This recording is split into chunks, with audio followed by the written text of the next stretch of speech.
Greetings, my sports to the bone people. And we are back at it again. Yes, man. Couple of things to talk about in this one. So, the West Indies A, they are currently taking on the South Africa A. At the end of day one, West Indies, they would have done a good job. West Indies A. Gonna go through the bowling card because we bowled on the first day and we finished off the first day batting. So I'm gonna let you hear how we ended the day. Also, we're gonna take a look at our lead selector, Desmond Haynes, once again. He gave us the reason why Darren Bravo wasn't selected. And I'm going to drag your memory back to February of 2022 and also May of this year.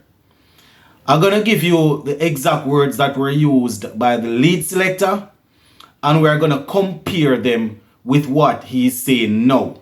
Remember, from the moment he stepped into office, they have been building, right? So obviously they are working with the same plan. And he gave us some information back then. And we're going to compare it to what he's saying now after he named his recent team. So just give a listening ear and let me know what you all think in the comment section. So let me just quickly go through what the West Indies A team is doing, and then I'll get back to that little bit of information from about our lead selector there. So the West Indies A versus South Africa A. South Africa A, they batted first and they scored 287 for 9 of 78.5 overs. We would have seen the return of Jaden Seals with red ball in hand. Yes, my people. He picked up 3 wickets and he was pretty economical also. He was strongly supported by Hakeem Jordan, who also had 3 wickets. So Jaden Seals, 15.5 overs, and he picked up 3 wickets for 23 runs, and he had 7 maidens. Hakeem Jordan, 18 overs, 5 maidens, a bit more on the expensive side, 61 runs, 3 wickets. Sherman Lewis, 10 overs, 59 runs, 1 wicket. Jair McAllister, 7 overs, 36 runs. Kevin Sinclair, 18 overs, 64 runs, 2 wickets. Hodge, he bowled 10 overs and he bowled 2 maidens, 37 runs. So that is how the bowling went for the West Indies A team. Now, when we started to bat, Tejaran Chandapal and Zachary McCaskey, they opened and they finished off the day well. So they finished off on 46 without loss. Right? 46 without loss of 9 overs. Not the worst in the world. Tejaran Chandapal not out on 27 of 28. McCaskey 17 of 28. Chandapal has 6 fours so far. And Zachary McCaskey, he has 3 fours. So that is how we are doing in that game. Hopefully by the end of today into tomorrow, I can give you some more information as relates to day 2. But that is how things finished off there on day 1. So scores against South Africa, 287 for 9 of 78.5 overs. West Indies 46 without loss. Jaden Seals and Hakeem Jordan picking up 2 wickets. Alright, moving on now to our lead selector, Desmond Haynes. We heard the address that he gave yesterday. I think it was yesterday or the day before. Talking about the team that was selected. And one omission is Darren Bravo, right? And he went into detail, well, not into a lot of details, but he basically said that Darren Bravo has worked hard and he has done well. Not only this season, but also last season. Right, he has scored runs and he has done well and thing. But they decided, according to him, it was a tough decision. But they decided to go with invest in players like Alec Arthanes and Casey Carty. I have no problem with that, I have no problem at all with that. I don't have any problem with that. Those guys deserve to be invested in. right? But let me pull your memory back to something that the lead selector said. On February 2022, our lead selector said, and I quote, "This is the message we are sending to the batting because we need to get our batting right, not only in test format but in the 50 over, right, games and T20. This is the only level of competition that we've got. It's a bit unfortunate that we never really got a few more games." At that time, he was addressing some regional stuff. He went on to say, "We want when they are playing in the domestic season, people question how strong it is, but the mere fact that they are playing it and doing well, yes, they would be up for selection." So he's saying that the people are going to question whether or not the domestic the domestic competition is good enough.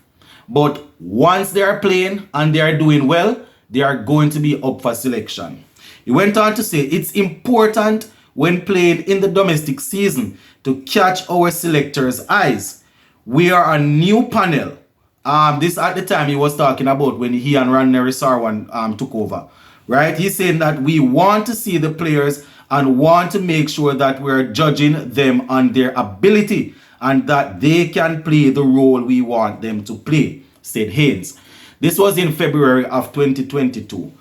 At this time, Desmond Haynes was making his nice speech as the lead selector when he said players will be selected based on performance and based on fairness.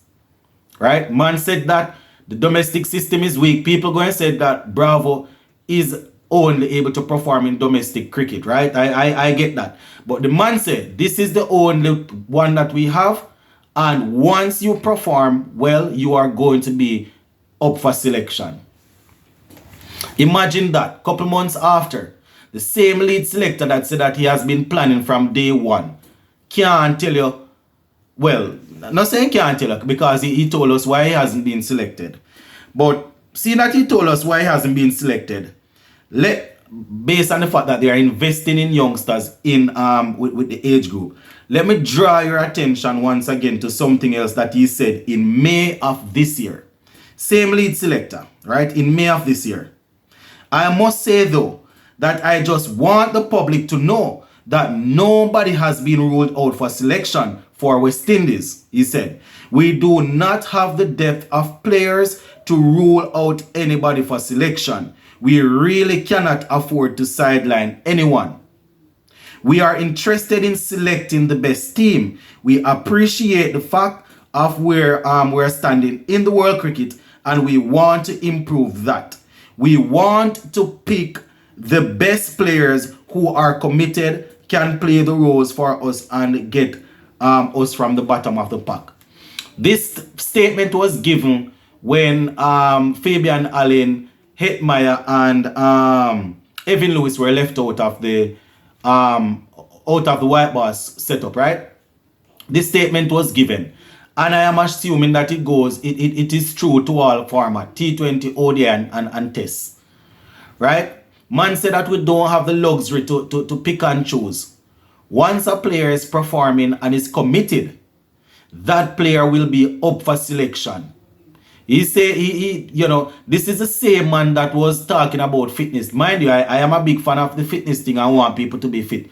And then further down, all of a sudden you hear him draw out and say that he's doctor, yes, but not doctor by practice. So he cannot he cannot talk about people's fitness or and them sort of things. So you see why people can't have it. You see why people can't trust them.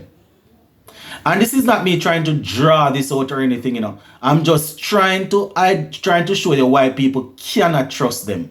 You can't trust them. The man, when he took office, said that people will be selected fairly and squarely based on performance. And obviously, I have always said that you're going to have one or two players that will get selected even if they are not doing the best because, you want to work with them as future people. But don't tell me that you're going to have a man that is 33, and him can get selected even though he's doing crap. Look at the same Utley. Not to say that he shouldn't have been selected, because I had him in my draft. That man is probably 1 year younger than Darren Bravo. 2 the most. I'm almost sure he's 33. Right? Can I imagine? The man yet still is up for selection. I can understand that he's probably gonna play as an opener. And Darren Bravo would be playing in the spot where, according to them, Casey Carty would be playing. Ali Carthanes is there and he's probably going to open. But I just want it to make sense. And these people come out and say some stuff like them not think people listening or people not understand. How can it go from you are going to select the best that is performing and you cannot rule out people once they are performing because the pool is too big? How can it go from there to talk about you're looking into 2027? We're always building towards something. The last couple of World Cups we have been building towards. We not make a World Cup. One way we make, we do foolishness. T20 talking about now. Same thing with ODI. We don't make this and they were building towards it. 2027, hopefully it's improvement. Hope these guys that we have now will improve, right? But how is it that you're going to convince people that you are building towards something and you bring back a man that is 30, 31, 32? That is not old perform. You obviously going to expect them to play to do something in the team. And you bring back man that is 31, 32, and you say that a man that is 34 and is outperforming, all of them can't go. Right? I am not saying that he's gonna perform all the way up to 2027 if you give him a run. But I understand building, but you still need to make the league look credible. Why would people waste their time to play in the league then? Why would people waste their time to play in the league? As I said, I'm not trying to draw it out, but I had to bring these two things to your attention, my people. What he said back then. Hypocritical behavior. Can you imagine? Not even a side note to say why the man don't get selected. And it's when the pressure come down now, you addressing it. Can you imagine? You have people running away from the cricket. Nicholas Pooran, who we expect to be playing some ODI cricket for us and doing his thing, run we go and say I play T20 cricket. I have another man that just outperform everybody else. I sidestep the man. Them need to stop the foolishness, because fans going to stop go watch the cricket. And it's not because of the players. Cricket going to be in the region and people going to boycott it. And it's not because of the players, it's because of foolishness like this. And any well-thinking person, well, let me everybody have their opinion. But if you go and look at me and say that there is sense to selecting some of the players, I don't even want to call out some of them, because you understand them never select themselves. But those who watch cricket will know what I'm talking about. If you're going to say there is sense in selecting some of them players and don't select this man, and you don't see nothing wrong with that. Something wrong with on the head, man. No mad man. But let me know what you all think, my people. I think this is probably going to be pretty close, maybe the last one or close to the last one that I'm going to do on this, because we're going to have to focus on the camp that is actually going on and the players that were selected and make sure that things are going well in camp. So go and leave it right here so for now. Big up.